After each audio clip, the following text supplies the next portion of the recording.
Дархавууд аймгийн Хонгор сумын 2 дуурайгийн иргэн Содон мөвхтөө Самжаа гэд иргэн байна. За би мал маллаад 20 гаруй жил мал малж байна.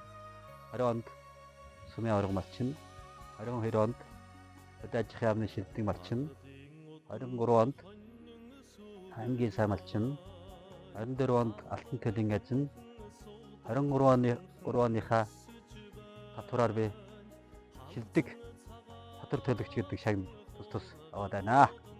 Малын хөлийнхаа татварыг би жилдээ 2 угаа төлчдөг. Тэр талаараа малчин бид мэгчэндээ даяар заавал төврөө орж тэр хаан банк татврын нал дээр очих ямар шаардлага байхгүй. Хүм цахим болцоо тэр ч одоо малчин биднээр гэртээ сууж байгаад одоо татвараа төлчихё гэж цахимаар игээд ийм ойлголоор ороод төлчдөг. Ийм сайхан болсоо. Малчин бидний чи одоо үйлчин малчин одоо ерөөсөд Монгол хүн гэдэг чи одоо малчин гэдэг үгээрээ бахархж явдаг.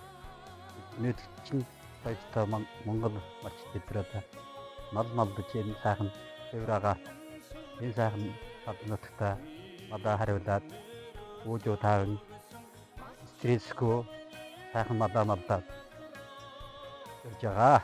Экономик жижиг татвар төлөхөс эхэлдэг. За миний төлсөн татвар Сум аймаг орон нутгийн хөгжилтэй хүм нэмэр оруулж байгаа. Тэргээр оруулж байгаа хүм нэмрээрээ багтгаа.